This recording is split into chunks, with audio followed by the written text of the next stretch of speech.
Hello everyone and welcome back to Traveling McGee. Today we are driving through eastern Wyoming and South Dakota.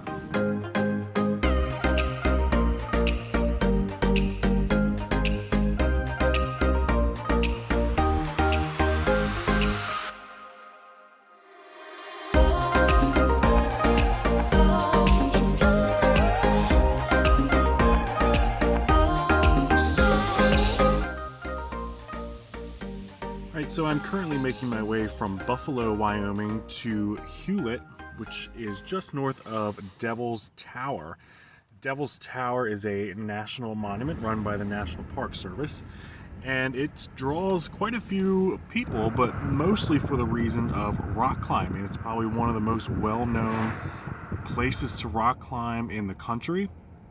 From the bottom to the top, it's about 1,200 feet, a little bit more than 1,200 feet actually. But I definitely wanted to cross this off my list. It's very sacred to local Native American people, and again, just a big draw for rock climbers.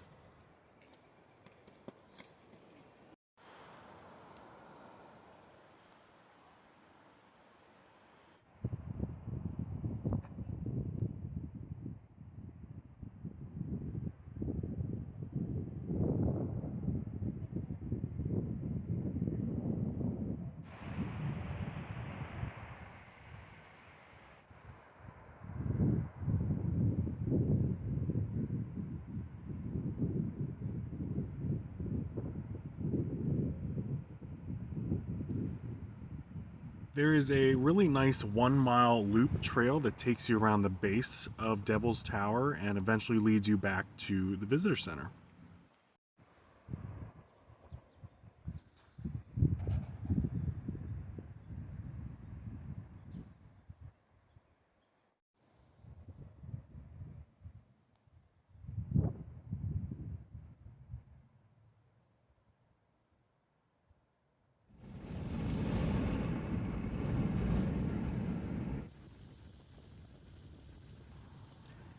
As I continue through the Black Hills of Wyoming, my next stop actually takes me into South Dakota to a little town called Deadwood.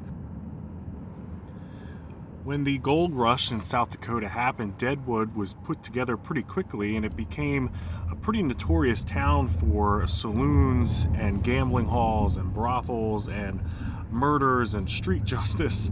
And today the entire district is known as a National Historic Area. So it is full of old buildings, restaurants, souvenir shops.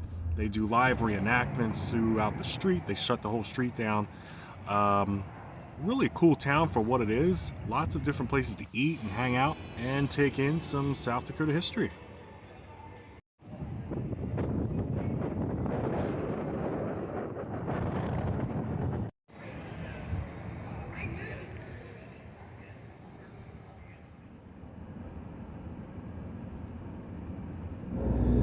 From Deadwood, I am making my way to a little town called Keystone, South Dakota, which is the home of Mount Rushmore.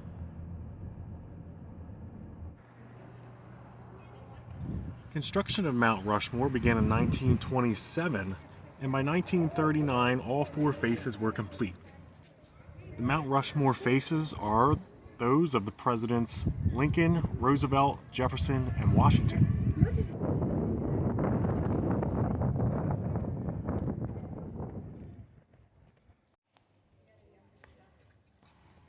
The original design of Mount Rushmore was for each president to be sculpted from waist up, but in 1941, due to a lack of funding, the project needed to be stopped.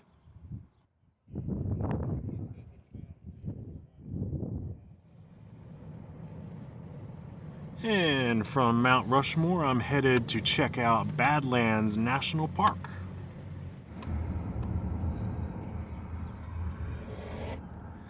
Originally designated a national park in 1978, the park protects 242,000 acres of eroded buttes and pinnacles, along with the largest mixed grass prairie in the United States.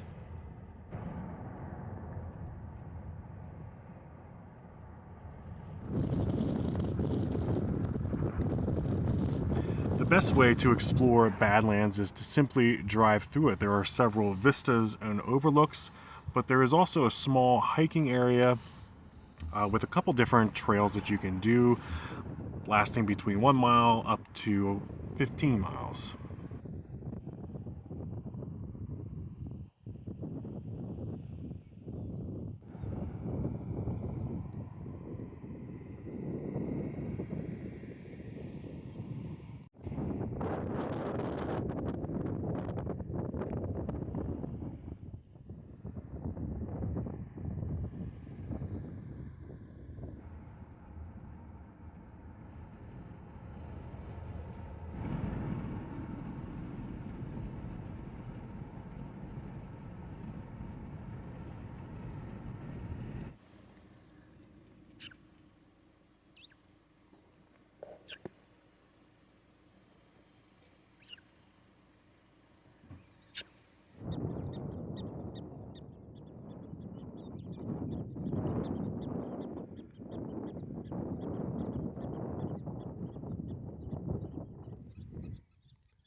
I don't think they like me being here.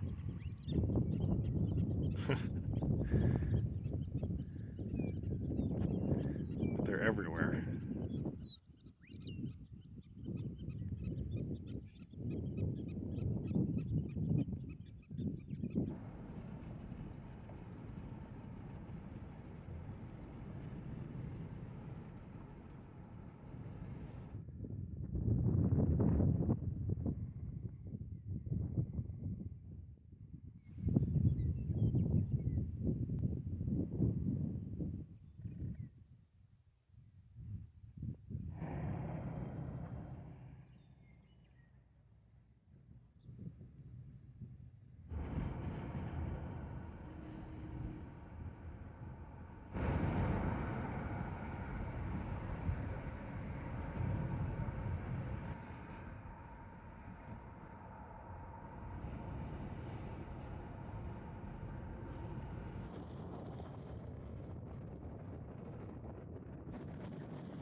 Wow, what a beautiful place to explore and hike around and drive around in.